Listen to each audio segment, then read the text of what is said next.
Vamos falar sobre uma coisa que está anunciada para depois dessa, para a gente já ir fechando também, para logo depois da Semana Santa, a inelegibilidade do Jair Bolsonaro, né? Ficando claro que ele cometeu os crimes eleitorais, etc. Está se dizendo é que o Bolsonaro será inelegível depois da eleição, né? Hoje estão surgindo provas, mais provas contra o Anderson Torres. É fundamental, é necessária, é emergencial a inegibilidade do Bolsonaro, que cometeu crimes vários. Foram centenas de pedidos de impeachment ignorados por Rodrigo Maia, ignorados pelo Lira, sempre com o argumento: não vai vencer mesmo, não tem possibilidade porque o Congresso está dominado, não sei o quê. Que é isso? Que é isso? E foi se naturalizando uma sequência de erros, de horrores, de malefícios. Não, o Bolsonaro tem que se tornar inelegível. Ele é um mal, é uma perversidade para o país dar ao Bolsonaro. Vocês vejam o que os americanos estão tentando fazer. Também tornar o Trump inelegível. Não pode. Uma pessoa com essa intenção destrutiva em relação ao Estado brasileiro não pode ser presidente da República de jeito nenhum. Então, eu acho que isso vai acontecer, porque tem muitas ações no Tribunal Superior Eleitoral que colocam em risco a possibilidade do Bolsonaro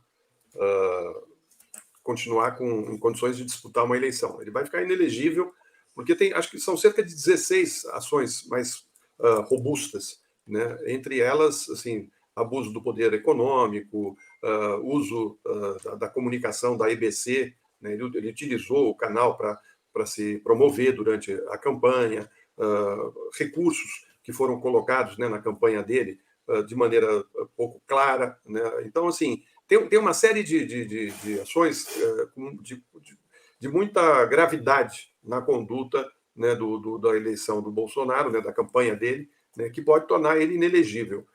Eu acho que isso vai acontecer com o Trump também, porque você vê, o Trump cometeu tantos crimes eleitorais, né, inclusive de ligar para governador para pedir que manipulasse a votação em alguns estados, né, em estados republicanos. Não deixa eu perder, não, tem que ficar em cima, que não sei o quê. Né?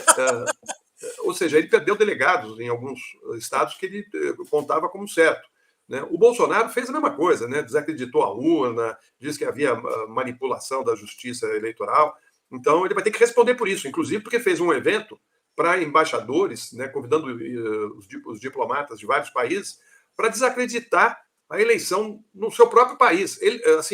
Ele foi eleito pelas urnas eletrônicas a vida toda dele, os filhos também. E ele está questionando a legalidade até hoje, né, porque sabia que ia perder, porque fez um péssimo governo. Aliás, nem foi governo aquilo foi um tumulto generalizado.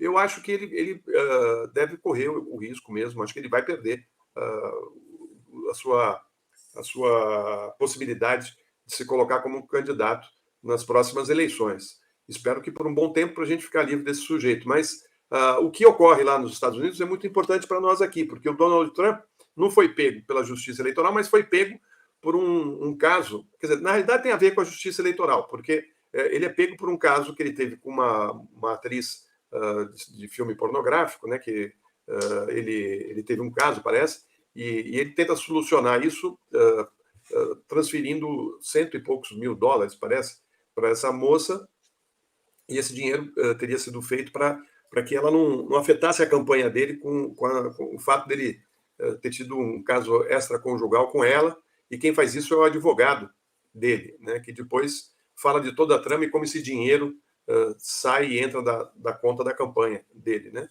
Enfim, é um imbróglio, e parece que a chance dele ser condenado é altíssima.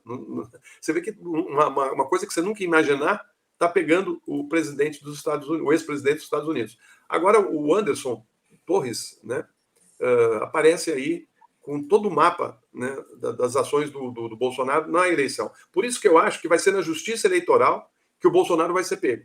Né? E é uma pena, porque ele deveria ser condenado por outros crimes que ele cometeu durante o governo dele, inclusive as mortes dos Yanomamis, né, na região amazônica. Né? É um dos crimes cometidos pelo governo dele, para não falar da Covid, da falta de oxigênio em Manaus, a maneira, no mínimo, comprometedora do Pazuello, general de várias estrelas, que fez o que fez, né?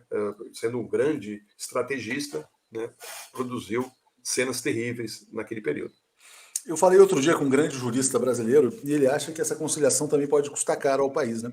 Ele fala assim, olha, foram tantos crimes, mas tantos crimes cometidos pelo Bolsonaro, que o governo Lula, a esquerda em geral, não deveriam ter medo de lutar pela prisão dele mesmo, pela quantidade de crimes cometidos, né? A inelegibilidade pode ser pouco. E ele fica solto aí também, né, para tumultuar o país.